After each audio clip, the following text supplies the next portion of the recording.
우리 한 절씩 교독하여 읽겠습니다. 너희 중 왜냐하면 크게 틀을 바꾸는 것을 제가 원치 않기 때문에 이제 기존에 한 부분에 좀 전문성을 가지고 계신 분이 있다면 웬만하면 잘 바꾸지 않는 그러한 성향을 가져였어요. 그래서 특히 이제 해가 바뀌면 조금 이제 소폭의 변화가 있긴 하지만 계속 이제 간다라고 생각하시면 좋을 것 같습니다. 그런데 이제 뭐 예전에도 그렇고 큰 교회에 있다 보면 이제 12월이 되면 사람들이 막 이제 만나자고 연락이 와요. 왜냐하면 나 이거 좀 하기가 좀 부담스럽습니다. 올해는 이거 조금 내려놓고 한 1년만 쉬다가 다시 하겠습니다. 1년을 쉰다 하면 돌아오는 사람이 있을까요? 없을까요? 거의 대부분 안 합니다. 이제 그래서 어떤 사역이나 어떤 직분을 맡은 그런 일에 대해서 하도 여러 사람들이 이렇게 찾아와서 이제 나 참 힘든데요. 이것은 좀 다른 사람을 좀 맡겼으면 좋겠습니다라고 하는 분들이 많기 때문에 이제 사역자들이 그 부분에는 어느 정도 내성이 쌓였죠. 좀 힘드신가 보구나. 그러면 이제 조금 다른 분에게 이제 맡기기도 하는데 저희가 보면 이분은 이 사역을 꼭 해야만 한다라는 그런 판단이 설 때도 있잖아요. 그러면 집사님 한 번 더 생각해 보시죠. 이 부분은 집사님 외에는 다른 분이 감당하면 하나님이 별로 기뻐하시지 않을 것 같습니다. 좀 무겁긴 하지만 이건 집사님이 꼭 담당해 주셨으면 좋겠습니다 라고 이렇게 이제 안내를 해드리죠. 오늘 본문에 보면 너희 중 장로들에게 고난오니 나는 함께 장로된 자여 그리스도의 고난의 증인이요 나타날 영광에 참여할 자니라. 여기서 장로, 이 직분을 맡은 자를 뜻하는 겁니다. 나는 장로가 아니기 때문에 내게 해당되는 말이 아니다 라고 생각해서는 안 되고요, 내가 교회에 와서 내가 해야 할 나의 직분과 나의 사명이 있다 그러면 다 여러분은 장로인 거예요. 아멘. 하나님께서는요 모든 자들에게 직분을 주시는데 그 직분은 하나님의 부르심으로 우리가 받아들여야 합니다. 지난 금요일에 제가 이 부분에 대해서 한번 제가 설교를 했었고요, 오늘은 두 번째로 함께 말씀을 나누는 겁니다. 제가 이제 사역자로서 제가 따져보니까 제가 한 사역을 한 30년 넘게 지금 했습니다. 원로 목사님에게는 제가 뭐 머리 들 수 없는 그런 경력이긴 하지만 한 30년 넘게 이제 사역을 이제 하는 가운데 어떤 분을 하나님께서 이렇게 세우시는가 가만히 지켜보면 어떤 능력 있는 사람을 하나님은 뽑지 않으시는 것 같아요. 어떤 자를 뽑냐면 순종하는 자를 뽑으시더라고요. 이럴 때 좀 아멘 좀 하셔야 되는데 아멘.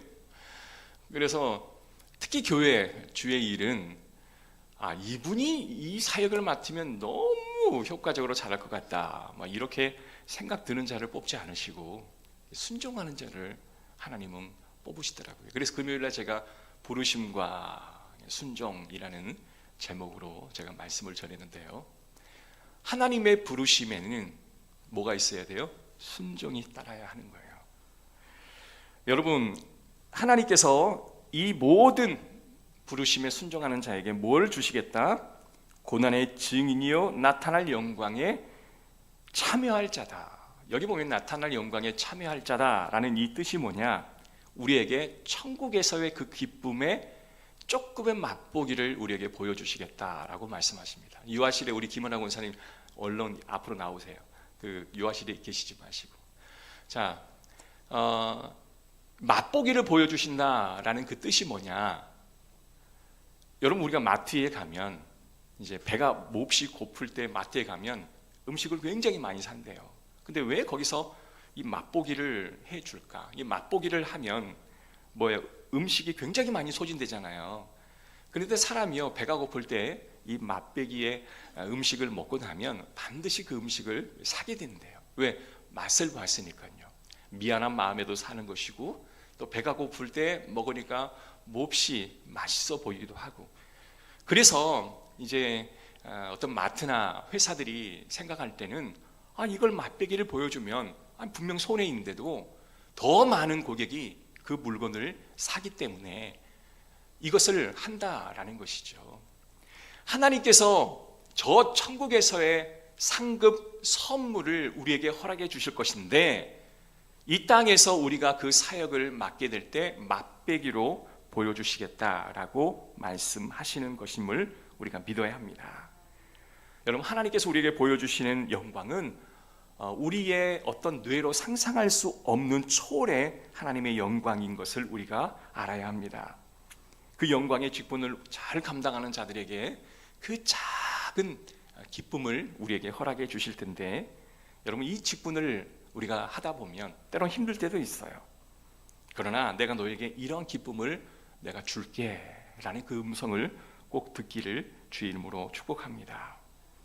목회자에게 가장 큰 기쁨은 어떤 사명을 순종함으로 잘 감당하는 성도들이 많아질 때, 그게 바로 목회의 기쁨인 것 같아요. 여러분도 어느 한 팀의 리더가 되어보셨던 경험들이 있을 겁니다. 그때 가장 기쁨은 뭐냐? 그 일을 믿음으로 잘 순종하여 잘 감당하는 그런 일들을 바라볼 때 정말 많은 기쁨이 그 안에 넘쳐나게 된다라는 거예요. 자, 다음에 나올 말 1절에 보면 참여한다라는 그 단어의 뜻은 뭐냐? 내가 눈으로 지켜보는 것이 아니라 동참하고 동행하게 하는 것이다 라고 말하는 것이에요. 우리가 하나님의 말씀을 은혜로 받을 때 그 말씀 속에서 나에게 주실 그 직분을 잘 감당할 수 있어야 합니다. 자, 그런데 한 가지 우리가 아셔야 할 게 뭐냐? 이것이 나에게 주시는 직분인지 아닌지를 우리가 확인할 수는 있어야 해요. 그게 뭐냐? 여러분의 눈에 들어오는 것이, 저는 그것이 내게 주시는 사명이다라고 봅니다. 예를 들어서 이제 제가 토요일 날 여러 직분자들과 함께 교회 청소를 말끔하게 해요. 그러면 청소를 했음에도 불구하고 뭐가 이렇게 떨어질 수가 있거든요. 떨어진 걸 보면 어떠한 분은 발로 툭 차고 보이지 않는 곳으로 집어넣는 분들도 계시지만, 또 어떤 분들은 그 휴지를 주워서 쓰레기통에 넣거나 자신의 주머니에 넣으시는 분이 있죠. 눈에 보이는 거예요. 어떤 분은 이게 눈에 안 보이죠. 그런데 어떤 분은 이것이 눈에 보인다라는 거예요. 하나님의 일을 감당함에도 마찬가지입니다. 여러 가지 감당해야 될 일들이 참 많은데 이상하게 그것이 내 눈에 들어오는 경우들이 참으로 많습니다. 왜 하나님이면 하필 다른 사람의 눈에 보이지 않는 것을 왜 내 눈에는 그것을 보여주게 하는지, 여러분, 그것을 하나님이 주시는 직분으로 여기시기를 주의 이름으로 축복합니다. 보여진다라고 하는 것은 관심이 있다라는 것이고요, 사명이 있다라는 것입니다. 새해가 되거나 어떤 사역을 시작하다 보면 목회자들이 이러이러한 사역을 하겠습니다, 이러이러한 봉사를 하겠습니다 라고 하면, 어떤 분은 그것이 내 귀에 정말 들려와서 새겨지는 분들이 있어서 나 이거 좀 하고 싶다, 나 이거 감당하고 싶다 라는 마음을 갖는 사람이 있는가 반면에 그냥 말한 것을 스쳐 지나가고 기억하지 않는 것이 있어요. 여러분, 기억이 된다라고 하는 것은 내게 주신 사명으로 받기를 주 이름으로 축복합니다. 그래서 우리가 참여할 수 있는 마음을 하나님께서 주시는데 그것이 곧 사명인 거예요. 여러분, 그 사명이 내게 주어질 때 꼭 감당하시기를 주 이름으로 축복합니다. 그래서 사명이라고 하는 것은 직분은 부담이 아니라 하나님의 부르심으로 믿어야 하고, 그 부르심은 순종으로 화답을 해야 하는 것입니다. 그래서 하나님께서 내게 뭔가 마음의 부담을 주시고 뭔가 내 마음속에 부르심의 부담을 내게 계속해서 준다고 하면 우리가 해야 할 것은 즉각적인 순종. 주님, 내가 하겠습니다, 순종하겠습니다 할 때 그것이 바로 내게 축복이 되어지는 거예요. 영국의 설교가였던 스펄전 목사님의 예화 중에 아주 유명한 예화가 있습니다. 이스라엘 전서에는 하나님께 천지를 창조하실 때 새를 만드실 때 날개를 주지 않았대요. 근데 날개가 없는 새를 한번 상상해 보십시오. 그냥 두 가는 다리로 뒤뚱뒤뚱 걷는 모습이 참으로 좀 안타까워 하나님께서 그 새의 등에 날개를 붙여 주었답니다. 근데 갑자기 거대한 날개가 등에 딱 달라붙으니 얼마나 무거웠겠어요. 새가 불평을 하더랍니다.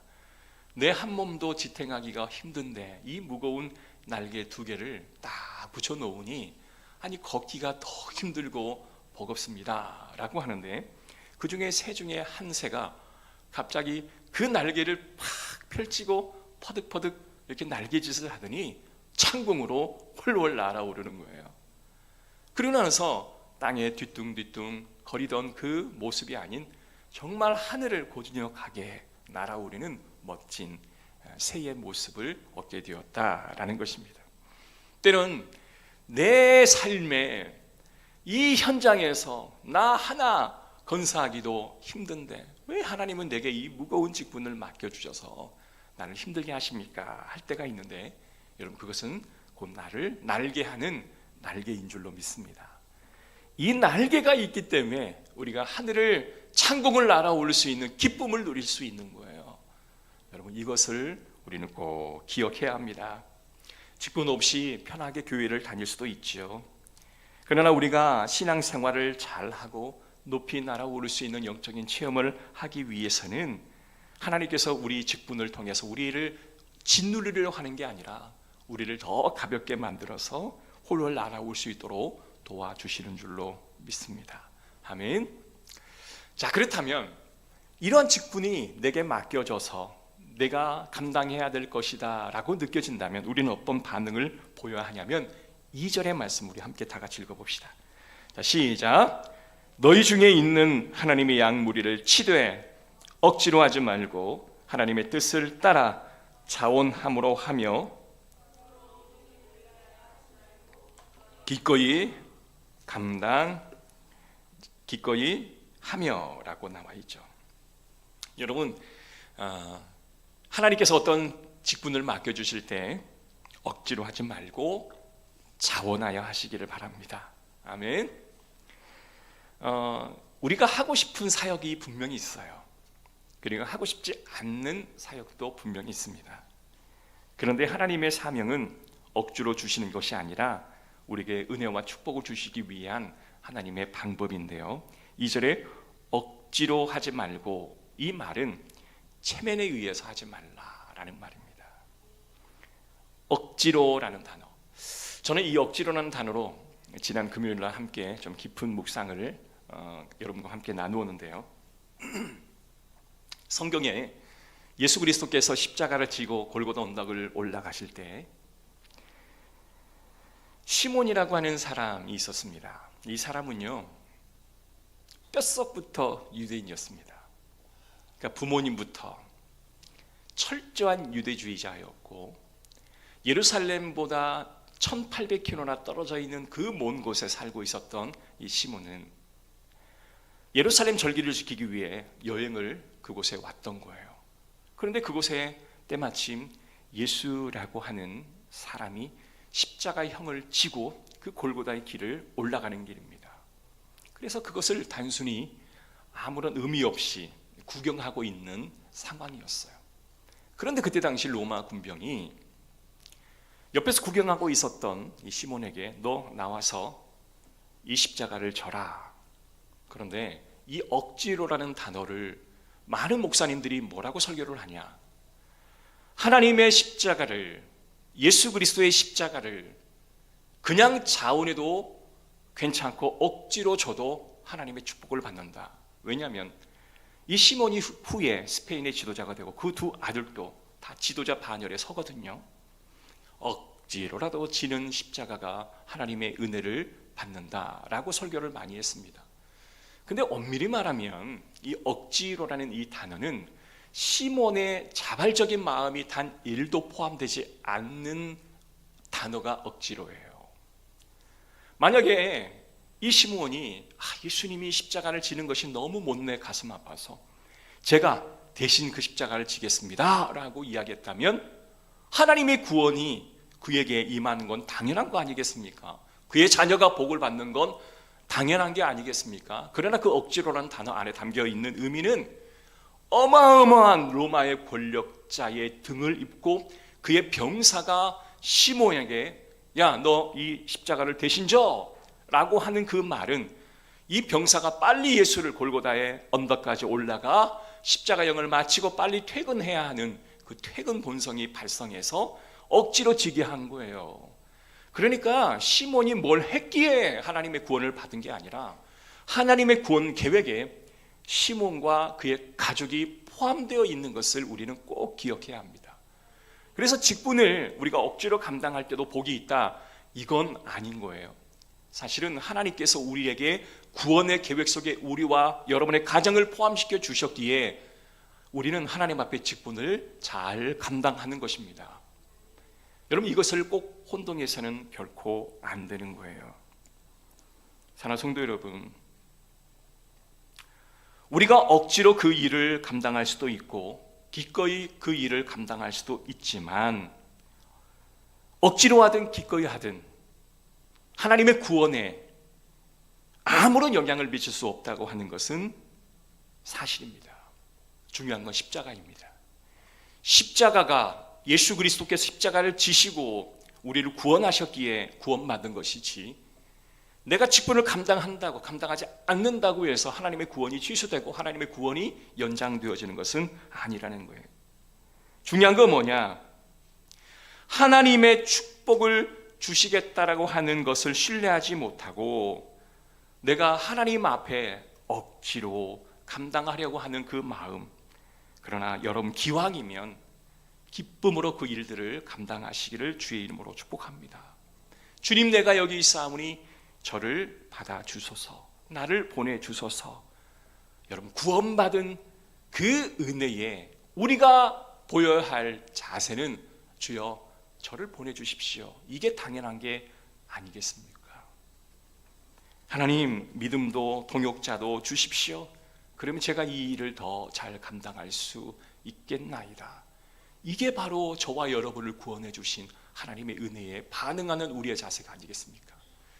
자, 구레네 시몬이 골고다의 길을 올라가는 예수 그리스도의 모습을 지켜봤습니다. 억지로 십자가를 졌습니다. 그러나 그 억지로 지는 십자가 그 길에 예수 그리스도께서 걸어왔던 그 힘든 과정을 본인 스스로가 체감할 수 있었어요. 그리고 십자가 도상 안에서 주여 저들의 죄를 용서하소서. 누구를 향한 죄예요? 예수의 옷을 찢고 그의 속옷을 제비 뽑아 가져가려는 그 수치와 모욕을 준 자들을 향하여 주여 저들의 죄를 용서하소서 라고 고백했던 예수 그리스도의 그 모습 앞에 구원자이신 구약에 애원했던 뼛속까지 유대인으로서 구약의 내용을 너무나 잘 알고 있었던 시몬이 그것이 바로 현실의 예수로 인하여 실현되어지는 모습을 보고 그는 예수님을 구원을 받을 수가 있었고 주님의 구원의 은총을 누릴 수가 있었던 겁니다. 아멘. 사랑하는 성도 여러분, 여러분 주님께서 주시는 그 구원의 은혜에 반응하셔서 순종으로 나아가는 저와 여러분 되시기를 주의 이름으로 축복합니다. 두 번째는 더러운 이득을 위해서 하지 마시기를 바랍니다. 성경에 오늘 더러운 이득을 위해 하지 말고 기꺼이 하라. 때론 우리가 교회 사역을 감당할 때 나의 이익을 위해서 하는 경우들이 굉장히 많습니다. 하나님이 절대로 기뻐하지 않아요. 이런 거 있죠. 교회 옆에서 식당을 우리가 개원을 하게 되면 반드시 그 식당 옆에 가장 가까운 교회를 출석하게 됩니다. 왜냐하면 많은 분들이 교회에 소그룹 모임을 하게 되면 그 식당을 우리가 가게 되는 경우들이 굉장히 많기 때문에 그렇습니다. 제가 여러 목사님들을 이제 모시고 사역을 했을 때 어느 한 목사님께서는 교회가 엄청 컸어요. 굉장히 좀 대형 교회에 속하는 그런 곳이었습니다. 근데 그 목사님께서는 교회 건물이 워낙 크다 보니까 페인트 하나를 칠하거나 교회 어떤 공사를 하게 될 경우에는 당연히 교인이 수천 명이 되니까 그 교회 안에 그러한 직종을 갖는 사람에게 그 일감을 주는 게 당연하지 않겠습니까? 그러겠죠? 근데 그 목사님 절대로 그 일을 하지 않아요. 절대 교인은 배제시킵니다. 철저히 외부의 사람을 해서 그 사람에게 일을 맡겨요. 근데 왜 그런가? 저희 사역자들에게 이야기를 하는 경우가 있었어요. 전에 교회 페인트를 칠하는데 어느 한 분에게 그것을 일감을 줬더니 교회 페인트업을 하는 사람이 그 한 분뿐이겠습니까? 여러 사람이 있겠죠. 그 사람이 다 교회를 떠났더래요. 아무 말 없이 그냥 교회를 떠났더래요. 그때부터 절대로 교회에 어떤 공사건은 교인들을 시키지 않겠다라고 마음속에 작정을 했대요. 그거 하나 교인 시켜가지고 교인 여럿을 떠나보냈다. 그게 너무 가슴 아팠던 거예요. 그러면서 우리에게 하시는 말씀이, 교회는 하나님 앞에 드리기 위해서 나오는 것이지 교회를 통해서 무슨 이익을 얻기 위한 마음의 자세는 다 버려야 한다라고 저에게 가르침을 주셨습니다. 그래서 심지어 어떤 해프닝이 있었냐면요, 저희는 식사가 끝나고 남는 음식을 다 우리 배분해서 가져가시잖아요. 너무 아름다운 모습들인데 그 목사님은 그것까지도 거부하셨어요. 그러니까 음식이 남으면 다 갖다 버리는 거예요. 다 갖다 버려요. 절대 못 싸가게 합니다. 그리고 우리 부교육자들에게 그걸 감시하라고 합니다. 왜 그러냐면, 아니 음식이 많이 남았으면 싸가야죠. 근데 음식도 국수를 줬어요. 고작 싸갈 수 있는 건 국수 남은 거 조금, 근데 그것까지도 못 가져가게 하셨습니다. A4 용지 한 장도 못 갖고 가셨어요. 왜? 하나님 앞에 드려지는 곳이 교회지 왜 교회에서 뭘 가져가게 하냐, 그런 마음을 가졌던 거예요. 100% 제가 다 이해할 수 있는 것은 아니었습니다만, 만약 그것이 제 마음에 그냥 진리다라고 했다면 저도 그렇게 했겠지만, 저는 좀 이렇게 쉐어하고 나누는 것이 좋다라고 생각을 해서 저는 함께 나누고 있습니다만은, 왜 그런 말씀을 하셨냐 하는 그 의도는 제가 알 수 있을 것 같아요. 사랑하는 성도 여러분, 교회는 하나님 앞에 구원의 은혜에 감사하여 드리는 공간입니다. 아멘. 하나님 앞에 모든 것을 하나님 앞에 바쳐드리는 곳이 바로 교회입니다. 그래서 하나님께서는 모든 성도들의 마음의 중심을 보셔요. 사랑하는 성도 여러분, 때로는 우리가 교회 사역을 감당하면 우리의 연약함이 보이기도 하고 다른 사람의 연약함이 보이기도 합니다. 주님 용서해 주십시오. 회개하고 살아갈 때 하나님의 뜻에 합당한 존재가 우리는 되어 갈 것입니다. 우리가 어떤 일을 할 때 하나님을 의식하며 하나님 앞에 내가 서 있다라고 생각하고 억지로 하지 말고 나의 더러운 이익을 추구하려 하지 말고 하나님이 사명 주시는데 그 사명 잘 감당할 수 있는 저와 여러분 되시기를 주의 이름으로 축복합니다. 시골길에 어느 한 여성이 자신의 몸집만한 남동생을 업고 가는 그러한 모습이 포착이 되었습니다. 동생에게 잠이 들었는데요, 그것을 업고 가니 너무 힘들어 보였던 거죠. 야, 네 몸집만한 남동생을 이렇게 업고 가는 걸 보니 참 무거워 보인다. 누나가 이렇게 말합니다. 아니요, 짐이 아니라 내 남동생입니다 라고 말하는 거예요. 그러니까 그 신사는 그 누나가 지고 가는 걸 짐으로 여겼는데 그 누나는 짐이 아니라 뭐예요? 남동생인 거죠. 남동생은 무거운 존재가 아닌 거예요. 내 소중한 피부친 거죠. 때론 우리가 일을 하다 보면, 사역을 감당하다 보면 힘들고 고통스러울 때도 있습니다. 누나로서 동생을 돌봐야 할 때도 있습니다. 듣기 싫은 소리도 들어야 할 때도 있습니다. 그러나 사명을 감당하기를 주의 이름으로 부탁합니다. 그러면 놀라운 은혜를 부어주실 줄로 믿습니다. 마지막 세 번째로는요, 모범된 모습을 보여주시기를 부탁합니다. 우리 3절 함께 있습니다. 시작. 맡은 자들에게 주장하는 자세를 하지 말고 양무리의 본이 되라. 자, 이 주장하는 자세라는 이 말의 뜻이 뭐냐? 헬라어로 두 개의 단어의 합성어인데요, 아레로라는 단어와 주인이라는 단어입니다. 자, 맡은 자들에게 주장하는 자세를 하지 말고 양무리의 본이 되라. 이 말은 주인의 모습으로 종을 부리듯 하는 모습을 지금 상징적으로 보여주는 단어예요. 성경은 절대로 그렇게 하지 말라라고 하는 겁니다. 보통 저는 사역을 하다 보면 직분이 책임하는 직분을 올라가면 그 마음속에 내가 하나님께서 직분을 주셨으니 뭔가 큰 일을 해야 되겠다라는 의식이 누구나 다 드는 건 사실입니다.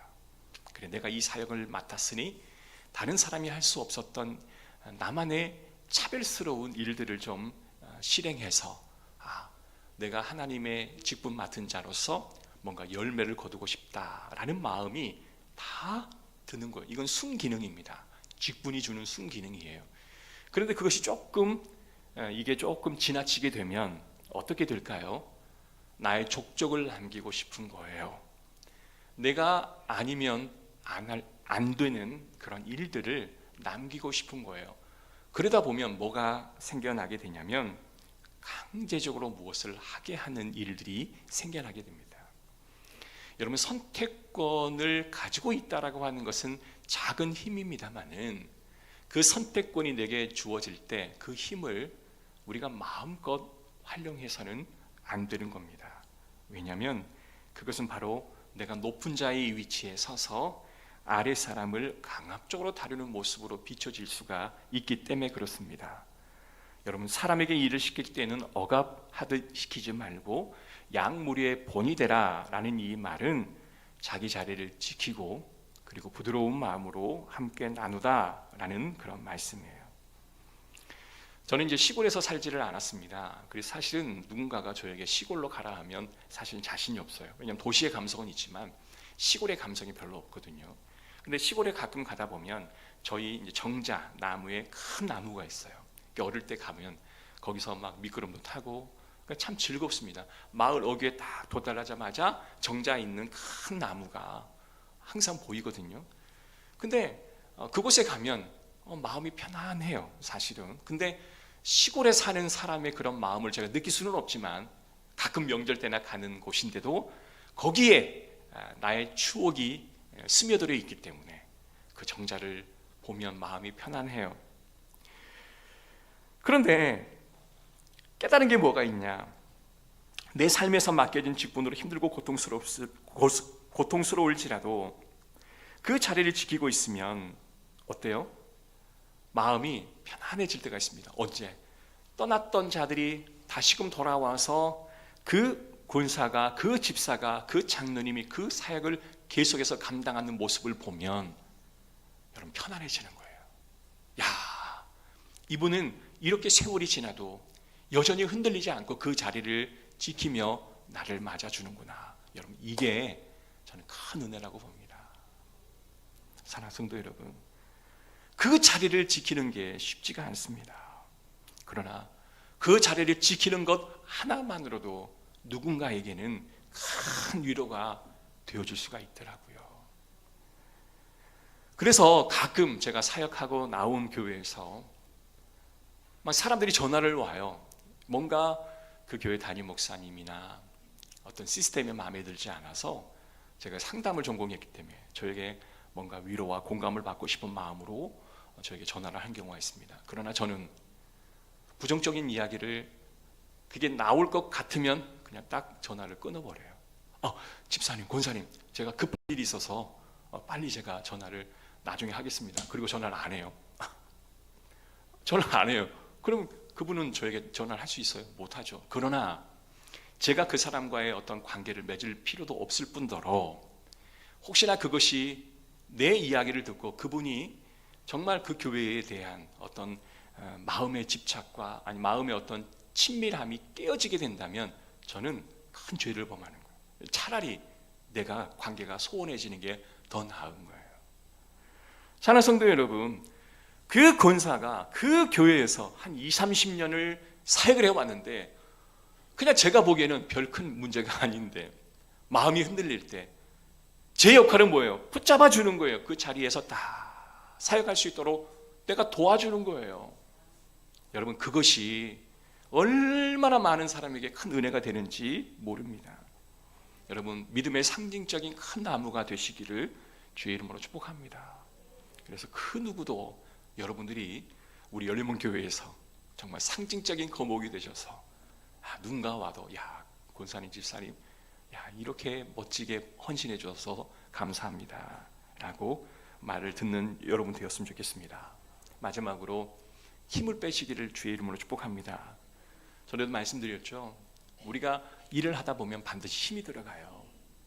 저희 후배 목사들이 와서, 저도 이제 올라 목사님에게 항상 코칭을 받지만 또 이제 처음으로 교회 담임 목사로 오면 좀 뭔가 좀 알려주십시오라고 조언을 구하는 분들이 있습니다. 가끔 이제 저도 뭐 설교를 잘하는 상황은 아닌데 그냥 편안하게 이제 설교를 한다라고 이야기하더라고요. 저는 그 이야기를 들을 때 깜짝 놀랐어요. 저는 굉장히 긴장하면서 하거든요. 사실은 몸에 잔뜩 힘이 들어가면서 하거든요. 곰곰이 생각해 보니까 제가 처음에 교회에 왔을 때보다 지금이 좀 달라진 게 있다면 그때보다 좀 편안해졌다. 힘을 뺀다라는 거예요. 여러분, 왜 힘이 들어갈까요? 잘하기 위해서. 내가 설교 잘하는 목사로 내가 비춰주고 싶은 마음에, 내가 긴장하는 거예요. 내가 이 말 하면 안 되겠지? 내가 좋은 말 내가 다 갖고 와서 한번 말하면 나를 능력 있는 목사로 봐주겠지? 그렇기 때문에 내가 힘이 들어가는 거예요. 사실 원로 목사님이 앞에 계시기 때문에 설교하는 게 여간 부담스럽지가 않습니다만은, 한참 어린 후배 목사가 하는 설교를 뭐 얼마나 은혜를 받겠습니까마는 그냥 재롱하듯 바라봐 주시는 것만으로 저는 감사한 거예요. 성도 여러분, 사역을 할 때도 좀 힘을 뺐으면 좋겠습니다. 우리가 힘이 들어간다고 하는 것은 잘해보려고 하는 마음인데 그게 순기능이긴 하지만 때로는 그게 역기능으로 우리에게 발행할 수도 있어요. 힘을 빼시고 편안함으로 주의 일을 잘 감당하시다 보면 하나님의 영광이 저와 여러분 가운데 넘치게 될 줄로 믿습니다. 결론입니다. 4절입니다. 이거 읽고 마칠게요. 시작. 그리하면 목자장이 나타날 때에 시들지 아니하는 영광의 간을 얻으리라. 할렐루야. 하나님, 올 2026년도 여러분 직분 잘 감당하셔서 하나님의 큰 영광 누리는 여러분 되시기를 주의 이름으로 축복합니다. 기도하겠습니다. 하나님, 감사합니다. 주의